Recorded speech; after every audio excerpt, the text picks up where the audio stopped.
What's up, guys? It's Gary with Fresh from the Farm Fungi.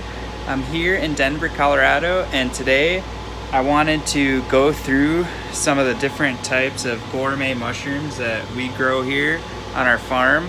It's one of our last deliveries of the season, and we've got a bunch of second flush mushrooms that are going out to the co-op. So shout out to the co-op at First on First and Sheridan.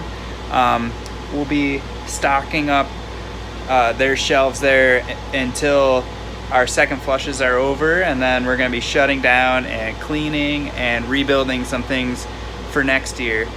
But I kind of wanted to go through for people who aren't really familiar with the different types of gourmet mushrooms, some of the different types that we grow here on the farm. Alright, so we will start off here with our lion's mane mushroom.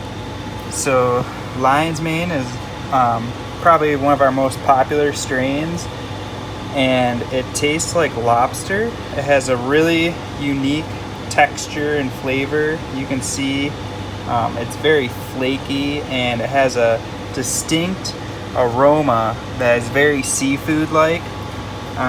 It's really nice in pastas, and one of the most popular dishes of the season was a crab substitute lion's mane crab cakes, if that makes any sense, like a vegan style crab cake.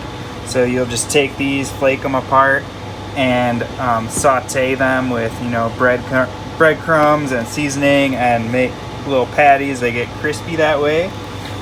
So that is our lion's mane mushroom. Alright, so next up we have our brown oyster mushrooms. So these are one of the most savory mushrooms that we grow. You can see they're really delicate in texture. They've got a nice ridge here that usually furls a little bit, and that makes for a nice crispy finish on these oyster mushrooms. But these are one of our favorites that pair well with meats, and definitely pastas and anything that you're looking for, like a savory but delicate texture. So next up is our PIOPPINO mushrooms. Some of these have been picked over by myself at one of my favorite mushrooms as far as flavor goes. You can see they have like a beautiful almond color to them. You can eat the stems and the caps, and the stems have almost an asparagus-like texture. You can hear they've got a nice snap to them. So really, firm, almost like a bean sprout. And also one of our most popular mushrooms. They've got a nice almond flavor or nuttiness to them. Also known as a black poplar mushroom. These are our PIOPPINO, and this was a rogue giant one.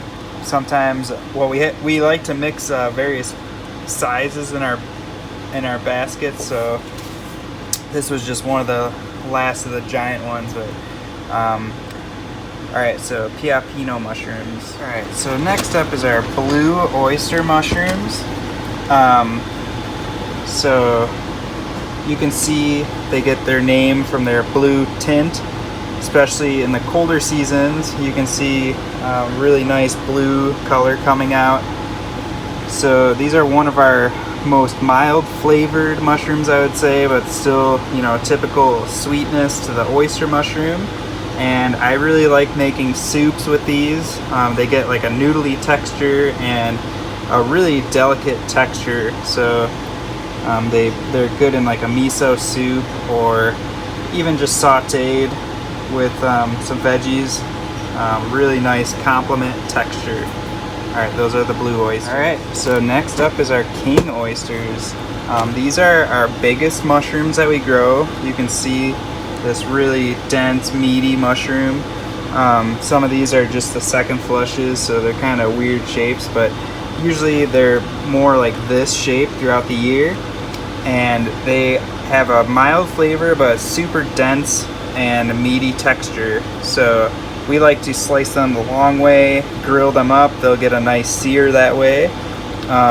We can also cube it like a tofu, and they're a great meat substitute to any dish. So these are the king mushrooms, king oysters, or also known as a king trumpet. Our black pearl king. So these are one of our favorite mushrooms to cook with. They're very versatile. They have a softer stem, and they're actually a hybrid between the king oyster and the blue oyster. So I like the coloring of the cap, especially early on. They have a really nice black pearl, which is why they get their name. And you can see, you know, similar density as the kings, but a little bit softer, almost like a marshmallow. So these ones will absorb a lot of flavor if you're making sauces, or like a butter sauce to top some meats. We do chicken marsala with these all the time. Super good mushroom, very versatile all the way around. So these are our black pearl king. And then finishing up for today, we've got our local elm oyster. So these are typically, you know, late summer, early fall. It's starting to get a little too cold to grow these, but they're one of our favorites. They have a really nice, sweet flavor profile. Very soft texture, kind of like the black pearls, but a nice beige color to them. And these go really well in stir fries or soups, or they're mild enough, you know, where you can put them in a risotto and it's not going to overpower everything. So these are our elm oysters, local elm oysters. Alright guys, thanks for watching our video explaining the different types of gourmet mushrooms. So the next time you see some of these mushrooms in the grocery store, maybe you'll be a little bit more willing to try them.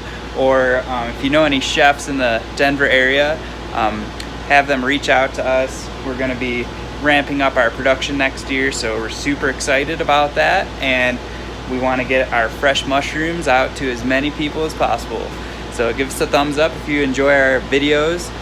Subscribe if you're looking forward to more videos like these, or if you're a first-time viewer and want to learn how to grow mushrooms.